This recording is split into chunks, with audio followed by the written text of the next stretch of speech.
Sir, ಈಗ ಆಗಲೇ ನಾವು ಜಂಟಿ ಕ್ರಿಯಾ ಸಮಿತಿಯಿಂದ ನಾವು ನಮ್ಮ ಸಂಘಟನೆಗಳಲ್ಲಿ ಜಂಟಿ ಕ್ರಿಯಾ ಸಮಿತಿಯಲ್ಲಿ 6 ಸಂಘಟನೆ ಇದೆ. ನಮ್ಮ ಒಂದು ದಿವಸದ ಕೇಂದ್ರ ಕಾರ್ಯಕಾರಿ ಸಮಿತಿ ಸಭೆನ ನಾವು ಮಾಡಿದ್ವಿ. ಮಹಾಮಂಡಲದವರು ಹುಬ್ಬಳ್ಳಿಯಲ್ಲಿ ನಿನ್ನೆ ಸಭೆ ಮಾಡಿದ್ದಾರೆ. ಸೊ ಬೇರೆ ಬೇರೆ ಸಂಘಟನೆಗಳು ಕೂಡ ಅದೇ ರೀತಿಯಾಗಿ ಮಾಡ್ತಾ ಇದ್ದಾರೆ. ಸೊ ನಮ್ಮ ಕಡೆಯಿಂದ ಈಗ ಕರಪತ್ರನ ನಾವು ಹೊರಡಿಸಿದ್ದೀವಿ. ಆ ಕರಪತ್ರ ಇವತ್ತು ರಾಜ್ಯಾದ್ಯಂತ ಎಲ್ಲ ಕಡೆಗೂ ಹಂಚಿಕೆ ಆಗ್ತಾಯಿದೆ. BMTC ಒಳಗಡೆ ಕೂಡ KSRTC ಸೆಂಟ್ರಲ್ ಆಫೀಸು ಮತ್ತು ಬೇರೆ ಡಿಪೋಗಳು ಎಲ್ಲ ಕಡೆಗೂ ವಿತರಣೆ ಆಗ್ತಾಯಿದೆ. ಇದರಲ್ಲಿ 30ನೇ ತಾರೀಕು ನಡೆಯುವಂಥ ಉಪವಾಸ ಸತ್ಯಾಗ್ರಹಕ್ಕೂ ಬನ್ನಿ ಅಂತ ಹೇಳಿ ನಾವು ಜನಗಳಿಗೆ ವಿನಂತಿ ಮಾಡಿದ್ದೀವಿ. ಮತ್ತು 5ನೇ ತಾರೀಕಿಂದ ನಡೆಯುವಂಥ ಮುಷ್ಕರದಲ್ಲೂ ಕೂಡ ದೊಡ್ಡ ಪ್ರಮಾಣದಲ್ಲಿ ಭಾಗವಹಿಸಬೇಕು ಅಂತ ಕೇಳ್ತಾ ಇದ್ದೀವಿ. ಸೊ ಅಂದರೆ ಇಡೀ ರಾಜ್ಯದ ಎಲ್ಲ ಸಾರಿಗೆ ನಿಗಮಗಳ ನೌಕರರು 4 ನಿಗಮಗಳ ನೌಕರರು ಈ ಮುಷ್ಕರದಲ್ಲಿ ಭಾಗಿಯಾಗ್ತಾರೆ. ಬೆಂಗಳೂರಲ್ಲಿ ಮಾತ್ರನಾ ಅಥವಾ ಎಲ್ಲ ಬೆಂಗಳೂರು ಇಡೀ 4 ಕಡೆಗೂ ಆಗುತ್ತೆ. 4 ನಿಗಮಗಳಲ್ಲಿ ಎಲ್ಲ ಡಿಪೋಗಳಲ್ಲೂ ಆಗುತ್ತೆ. ಸೊ ಇದು ನಮ್ಮ ತಯಾರಿ. ಮತ್ತು ನೆಕ್ಸ್ಟ್ ಏನು ಮಾಡ್ತಾ ಇದ್ದೀವಿ ನಾವು ಅಂತಂದರೆ, ಈಗ 30ನೇ ತಾರೀಕಿನ ಇದಕ್ಕೂ ಕೂಡ ಆಲ್ರೆಡಿ ಪ್ರತಿ ಡಿಪೋಗಳಲ್ಲೂ ಮೀಟಿಂಗ್ಗಳು ಮಾಡಿ ಕಾರ್ಯಕರ್ತರು ಮತ್ತು ನಮ್ಮ ಡಿವಿಷನಲ್ ನಾಯಕರುಗಳು ಅವರು ಜನನ ಮೊಬಿಲೈಸ್ ಮಾಡ್ತಾ ಇದ್ದಾರೆ.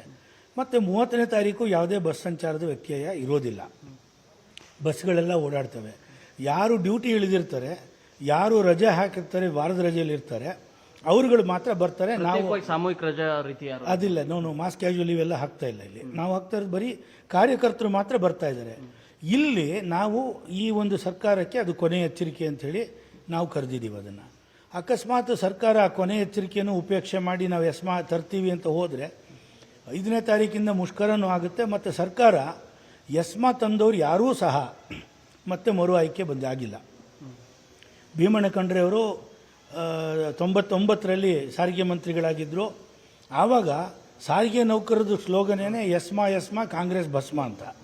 ಮತ್ತೀಗ ಅದೇ ಮಾತು ಹೇಳುವಂಥ ಸಂದರ್ಭನ ತರಬೇಡಿ ಸಿದ್ದರಾಮಯ್ಯನವರೇ ಅಂತ ನಾವು ಹೇಳ್ತೀವಿ. ಆದರೆ ಅದನ್ನು ವಿವೇಕ ತಂದುಕೊಂಡು ಅವರು ಸರಿಯಾಗಿ ತೀರ್ಮಾನ ಮಾಡಬೇಕಾದ್ದು ಸಿದ್ದರಾಮಯ್ಯನವರ ಜವಾಬ್ದಾರಿ. ಅವರು ಅದಕ್ಕೆ ಅವರು ಕಾಂಗ್ರೆಸ್ಗೆ ಭಸ್ಮಾಸುರ ಆಗ್ತಾರಾ ಅಥವಾ ಸಾರಿಗೆ ನೌಕರರ ಪಾಲಿಗೆ ಅವರು ಬೇಡಿಕೆಗಳನ್ನ ಇತ್ಯರ್ಥ ಮಾಡಿ ಗೌರವ ಸಂಪಾದನೆ ಮಾಡ್ತಾರೆ, ಅವ್ರಿಗೆ ಬಿಟ್ಟಿದ್ದು. ಬಟ್ ನಾವು ಮಾತ್ರ ಮುಷ್ಕರಕ್ಕೆ ಸಂಪೂರ್ಣವಾಗಿ ಸಿದ್ಧತೆ ನಡೀತಾ ಇದೆ. ಎಲ್ಲೂ ಅಪಸ್ವರ ಇಲ್ಲ. ಮತ್ತು ಯಾರೆಲ್ಲ ಬೇರೆ ಸಂಘಟನೆಗಳು ನಾವು ಪ್ರೊಟೆಸ್ಟ್ ಮಾಡ್ತೀವಿ ಅಲ್ಲ, ಪ್ರೊಟೆಸ್ಟ್ ಯಾತಕ್ಕೆ ಮಾಡ್ತಾರೆ ಅವರು? ಪ್ರೊಟೆಸ್ಟ್ ಯಾತಕ್ಕೆ ಮಾಡ್ತಾರೆ? ಅವರಿಗೆ ಆ ಬೇರೆ ಸಂಘಟನೆಗಳು ಡಿಸೆಂಬರ್ 31ನೇ ತಾರೀಕು ನಾವು ಮುಷ್ಕರ ಮಾಡೋದಿಲ್ಲ, ಬಜೆಟ್ ಒಳಗಡೆ ಸರ್ಕಾರಿ ನೌಕರರು ಮಾಡಿಬಿಡ್ತಾರೆ, 6ನೇ ವೇತನ ಆಯೋಗ ಕೊಟ್ಬಿಡ್ತಾರೆ ಅಂತೆಲ್ಲ ಹೇಳಿ ಗೊಂದಲ ಮಾಡೋಷ್ಟು ಶಕ್ತಿ ಅವತ್ತಿತ್ತು. ಇವತ್ತು ಸಿದ್ದರಾಮಯ್ಯನವರೇ ನೇರವಾಗಿ ನಿಮಗೆ ನಾವೇನು ಕೊಡಬೇಕಾಗಿಲ್ಲ, 1/3/27ಕ್ಕೆ ಮುಂದಿನ ಅಗ್ರಿಮೆಂಟು ಅಂತ ಸಿದ್ದರಾಮಯ್ಯನವರೇ ಹೇಳಿದ ಮೇಲೆ ಅವ್ರ ಬಾಯಿ ಬಂದಾಗಿದೆ. ಅದರಿಂದ ಈಗ ಗೊಂದಲ ಮಾಡೋ ಶಕ್ತಿನೂ ಅವರಲ್ಲಿ ಉಳ್ಕೊಂಡಿಲ್ಲ. ಅದಕ್ಕೋಸ್ಕರ ಪ್ರತಿಭಟನೆ ಯಾವುದಕ್ಕೆ? ಅದೇ ಡಿಮಾಂಡಾ? 38 ತಿಂಗಳ ಅರಿಯರ್ಸ್ ಬೇಡ ಅಂತಾರೆ ಅವರು, ಅಥವಾ 1/1/24ರಿಂದ ಅಗ್ರಿಮೆಂಟ್ ಬೇಡ ಅಂತಾರ? ಆ ಅಗ್ರಿಮೆಂಟಲ್ಲಿ ಸಂಬಳದ ಮಟ್ಟ ಏನಿರಬೇಕು ಅನ್ನೋದು ವ್ಯತ್ಯಾಸ ಇರ್ಬೋದು. 1/1/24ರಿಂದ ಸಂಬಳ ಹೆಚ್ಚಾಗಬೇಕು ಅನ್ನೋದಲ್ಲಿ ಅವ್ರಿಗೂ ಭಿನ್ನಾಭಿಪ್ರಾಯ ಇಲ್ಲ.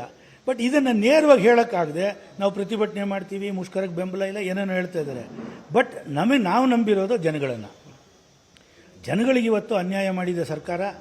ಅವರಿಗೆ 500ನೇ ಕೋಟಿ ಟಿಕೆಟನ್ನು ಸಿದ್ದರಾಮಯ್ಯನವ್ರು ಕೊಡ್ತಾನೆ 499 ಕೋಟಿ 99 ಲಕ್ಷ 99 ಟಿಕೆಟನ್ನು ಕೊಟ್ಟಿರೋ ಜನನ್ನ ನಾನು ನಿಮ್ಗೇನು ಕೊಡಬೇಕಾಗಿಲ್ಲ ಅಂದರೆ ಸಿದ್ದರಾಮಯ್ಯನವ್ರಿಗೆ ಬುದ್ಧಿ ಕಲಿಸ್ಬೇಕೋ ಬೇಡವೋ? ನಿಮ್ಮನ್ನೇ ನಂಬ್ಕೊಂಡು ಬರ್ತಾ ಇದ್ದಾರೆ.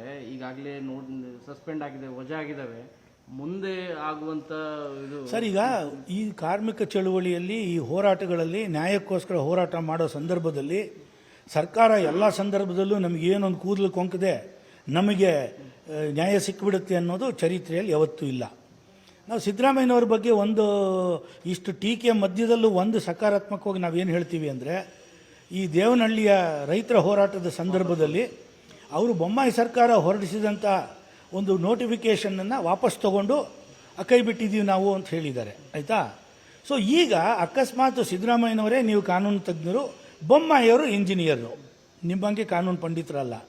ಅವ್ರು ತಂದಿರೋ ನೋಟಿಫಿಕೇಷನ್ ಸರಿ ಇಲ್ಲ ಅಂದರೆ ನಿಮಗೆ ಅಧಿಕಾರ ಇದೆ, ನೋಟಿಸ್ ತೊಗೊಂಬನ್ನಿ ಸರಿಯಾಗಿರೋ ನೋಟಿಫಿಕೇಷನ್ನ.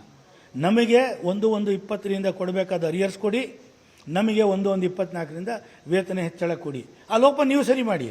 ನಮಗಿರೋ ಅಧಿಕಾರ ಟ್ರೇಡ್ ಯೂನಿಯನ್ಗಳಿಗೆ ಮುಷ್ಕರದ ನೋಟಿಸ್ ಕೊಡೋ ಅಧಿಕಾರ, ಮುಷ್ಕರ ಮಾಡೋ ಅಧಿಕಾರ ನಾವು ಮಾಡ್ತೀವಿ ಅದನ್ನು. ಅದರಿಂದ ಈ ಬೇರೆ ತರ್ಕಗಳು ಯಾವುದೂ ವರ್ಕ್ ಆಗೋದಿಲ್ಲ. ಈಗ ಇಲ್ಲಿರೋದು ಒಂದೇ, ಕಾರ್ಮಿಕರು ನ್ಯಾಯಕ್ಕೋಸ್ಕರ ಹೋಗ್ತಾರೆ, ಸಸ್ಪೆಂಡು, ಡಿಸ್ಮಿಸ್ಸು, ಜೈಲು, ಇದೆಲ್ಲ ನೋಡಿನೇ ಟ್ರೇಡ್ ಯೂನಿಯನ್ ಚಳವಳಿ ಇಷ್ಟು ಗಟ್ಟಿಯಾಗಿರೋದು ಈ ದೇಶದಲ್ಲಿ. ಅದರಿಂದ ನಮಗೇನು ಭಯನೂ ಇಲ್ಲ, ನಮ್ಗೆ ಆತಂಕನೂ ಇಲ್ಲ. ನಾವು ಇದನ್ನು ಸಮರ್ಥವಾಗಿ ಎದುರಿಸ್ತೀವಿ. ನಾಡಿನ ಜನ ನಮ್ಮ ವಿಚಾರದಲ್ಲಿ ಸಹಾನುಭೂತಿ ಇಟ್ಕೊಂಡಿದ್ದಾರೆ. ನಮ್ಮ ಬೇಡಿಕೆಗಳ ವಿಚಾರದಲ್ಲಿ ಸರ್ಕಾರ ದುರಹಂಕಾರದ ಧೋರಣೆ ತಳೆದಿದ್ದೇ ಆದರೆ ಅದು ರಾಜಕೀಯವಾಗಿ ಅವ್ರಿಗೆ ಪ್ರತಿಕೂಲ ಆಗುತ್ತೆ ಹೊರತು ಸಿದ್ದರಾಮಯ್ಯನವರಿಗೆ ನಮ್ಮ ಹೋರಾಟನ ಯಾರೂ ತಪ್ಪು ಅಂತ ಹೇಳುವಂಥ ಸ್ಥಿತಿಯಲ್ಲಿ ಇವತ್ತಿಲ್ಲ. ಅದರಿಂದ ಭಾಳ ತಾಳ್ಮೆಯಿಂದ ನಾವೇನು ಓವರ್ನೈಟ್ ಮಾಡ್ತಾ ಇಲ್ಲ. 15ನೇ ತಾರೀಕು ನೋಟಿಸ್ ಕೊಟ್ಟು ಆಗಸ್ಟ್ 5 ಅಂದಿದ್ದೀವಿ.